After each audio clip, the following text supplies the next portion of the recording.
할렐루야. 오늘 설교 말씀은 우리 동네 목사님이라는 제목으로 설교를 드리고자 합니다. 본문은 마태복음 7장 21절로 23절의 말씀입니다. 나더러 주여 주여 하는 자마다 다 천국에 들어갈 것이 아니요 다만 하늘에 계신 내 아버지의 뜻대로 행하는 자라야 들어가리라.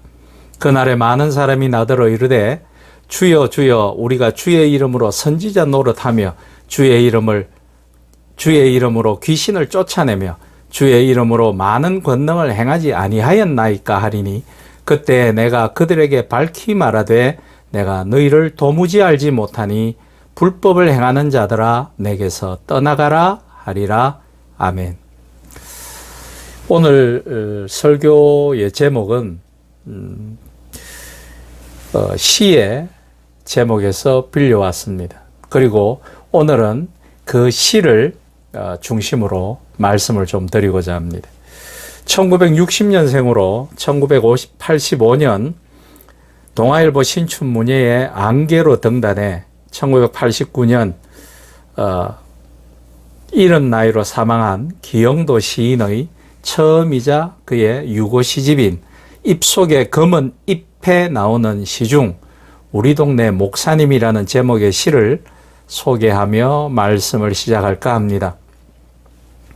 그 자신도 카톨릭 신자이기도 했던 기영도 시인은 이 작품을 통해 자신들만의 구원과 물질적인 복을 구하는 샤머니즘적인 기복신앙으로 변질된 개신교와 그로 인한 소위 믿는 자들이 가진 잘못된 신앙관념이 얼마나 무서운지, 그리고 신념을 행동으로 옮기는 일이 또 얼마나 어려운지를 날카로운 작가의 시선으로 잘 쓰고 있습니다. 한마디로 오늘날의 한국 기독교의 문제점을 저는 이 한 편의 시로 잘 나타내었다라고 생각하며 더불어 신앙이 무엇이고 어떠해야 하는지를 생각하게 하는 수려한 작품이라고 생각해서 오늘 이 시를 중심으로 말씀을 풀어가고자 합니다. 먼저 그의 시 전문을 읽어드릴까 합니다. 제목 우리 동네 목사님. 읍내에서 그를 본 것은 이번이 처음이었다. 철공소 앞에서 자전거를 세우고 그는 양철 홈통을 반듯하게 펴는 대장장이의 망치질을 조용히 보고 있었다. 자전거 짐털 위에는 두껍고 딱딱해 보이는 성경책만한 송판들이 실려 있었다. 교인들은 교회당 꽃밭을 마구 밟고 다녔다. 일주일 전에 목사님은 폐렴으로 둘째 아이를 잃었다. 장마통에 교인들은 반으로 줄었다. 더구나 그는 큰 소리로 기도하거나 손뼉을 치며 찬송하는 법도 없어 교인들은 주일마다 수군거렸다. 학생의 소년들과 목사관 뒤터에 푸성기를 심다가 저녁 예배에 늦은 적도 있었다. 성경이 아니라 생활의 밑줄을 그어야 한다는 그의 말은 집사들 사이에서 맹렬한 분노를 자아냈다. 폐렴으로 아이를 잃자 마을 전체가 은밀히 눈빛을 주고받으며 고개를 끄덕였다. 다음 주에 그는 우리 마을을 떠나야 한다. 어두운 천막교의 천장에 늘어진 작은 전구처럼 하늘에는 어느덧 하나둘 맑은 별들이 켜지고 대장장이도 주섬주섬 공구를 챙겨들었다. 한참 동안 무엇인가 생각하던 목사님은 그제서야 동네를 향해 천천히 페달을 밟았다. 저녁 공기 속에서 그의 친숙한 얼굴은 어딘지 조금 쓸쓸해 보였다. 사람들은 자신과 익숙하지 않는 존재나 일에 대해 배타적일 때가 많습니다. 자신에게 익숙하지 않는 것이 다른 것인데도 틀리다라고 사람들은 표현하면서 무조건 싫어하고 거부하는 것은 참 생각 없는 행동이죠. 읍내에서 그를 본 것은 이번이 처음이었다는 서두를 보면 기영도 시인은 카톨릭 신앙을 가졌지만 교회에 다니지 않는 사람이었으므로 교회에 다니는 사람에 관한 이미지를 어느 정도는 가지고 있었던 것으로 보입니다. 또한 초창기 기독교나 70년대, 80년대 기독교만 하더라도 교회에 다니는 사람들에 대한 일반적인 대중의 이미지는 좋았습니다. 그런데 지금은 그러한 이미지가 변질이 되어서 두 사람 중에 한 사람이 개신교를 굉장히 그냥 싫어하는 것이 아니라 아주 싫어한다고 한국 갤럽 조사에서 드러났죠.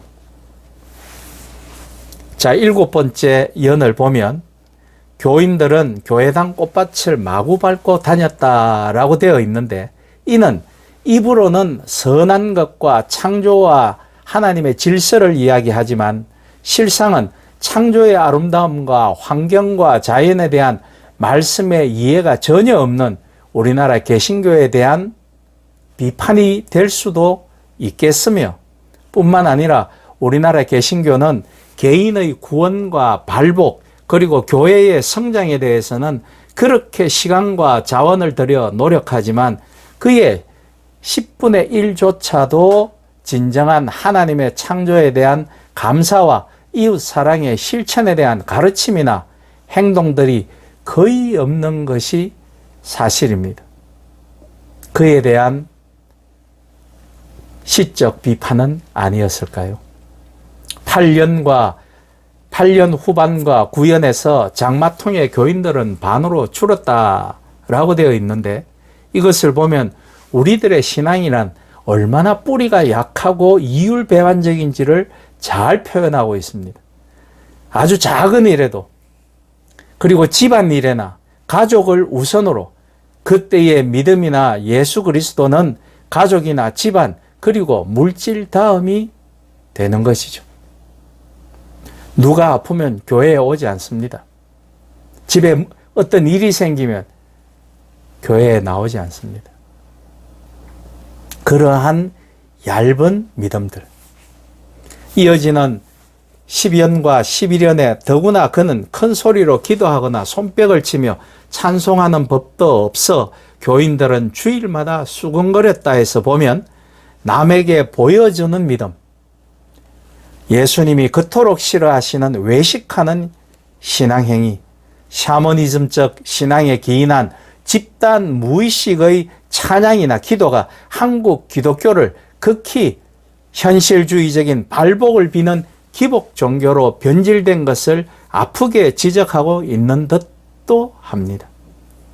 이러한 광경은 시인의 동네에 있는 교회에서 흔히 보던 광경이었겠죠. 그런데 어느 날 철공사 앞에서 만난 목사는 다른 교회의 목회자들이나 동네 교회 교인들과는 전혀 다른 모습을 보이는 분이어서 시인의 관심을 끌기에 충분했을 것이라는 추측을 해봅니다. 이런 기용도 시인의 눈에 비친 동네 교인들은 신에게 복을 구하고 자신들의 미래를 보장받기 위해 애쓰는 모습이었으나, 동네에 믿지 않는 사람들과 다른 종교를 가진 사람들과 척을 지며 그들과 갈등을 만들어가는 모습들에 기영도 시인은 실망했을지도 모르겠습니다. 그들은 자신들에게 바른 성경 말씀과 교리로 자신들을 잘 이끌어줄 수 있는 목회자가 필요한 것이 아니라 자신들이 원하고 바라는 현세적이고 자본주의적인 소망을 담은 기도를 하나님께 잘 전달해 줄 수 있는 목사가 필요했었던 것도 같습니다. 이것이 바로 샤머니즘으로 변질된 한국의 기독교를 잘 대변해 주고 있죠. 한국의 교인들은 대개 목사를 만나면 자녀의 대학 합격, 자녀의 취업, 그리고 자신들의 성진, 그 자신들의 하는 일, 사업의 성공과 자신들이 가지고 있는 집을 좋은 가격에 사거나 팔 수 있도록 기도를 부탁합니다. 한국 교회가 만모니즘에 얼마나 물들어 있었는지 잘 보여주는 것들이죠. 여기에 8년에 목사님은 폐렴으로 둘째 아이를 잃었다 해서 보면 자녀를 잃은 목사를 위로하고 그와 슬픔을 나누기보다 마치 목사가 자식을 잃은 것이 하나님으로부터 저주를 받았다고 생각하는 것으로 시인은 여기는 듯합니다. 또한 자신의 아이를 안수기도나 영적 능력을 통해 살리지도 못하는 목사에 대한 교인들의 신뢰를 거두었는 것으로 시인에게는 비쳤는지도 모르겠습니다. 신기를 잃은 무당을 찾지 않는 사람들처럼 교인들은 그에 대한 신뢰를 거둔 것으로 여겨졌겠죠. 한국 기독교는 목사를 신비화합니다. 이게 바로 샤머니즘적 도교적인 영향이죠. 그래야 자신들도 신비스럽게 보이기 때문일까요?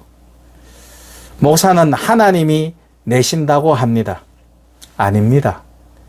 교단의 신학대학과 대학원을 마치고 누구라도 1년의 수련과정을 거쳐 각 교단의 노회에서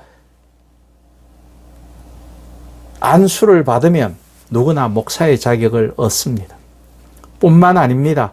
세상에 유명한 소위 목사라고 불리우는 사람 중에는 신학대학과 대학원 졸업이 증명되지도 않음에도 불구하고 그의 추종자들에 의해 소위 목사님으로 불리우는 사람들이 꽤 있습니다. 또 그들 중에는 사실 하나님과 같은 급으로 성도들에게 추앙받는 사람들도 있습니다. 그들은 분명한 이단이요 예수 그리스도의 대적자들입니다. 그들은 믿는 자들이 아닙니다. 그들은 이미 정치꾼들이요 선동가들입니다. 15연을 보십시오. 성경이 아니라 생활의 밑줄을 그어야 한다는 그의 말은 집사들 사이에서 맹렬한 분노를 자아냈다 해서 설교 시간에 열심히 성경 말씀에 밑줄 긋는 것이 중요한 것이 아니라, 그래서 성경 구절을 줄줄줄 외우는 것이 중요한 것이 아니라 그들의 성결하고 열매 맺는 삶으로 기독교의 세계관이나 사랑을 퍼뜨려 전도를 해야 함에도 불구하고 억지 춘향으로 예수를 전하니 전도가 될 리가 있습니까?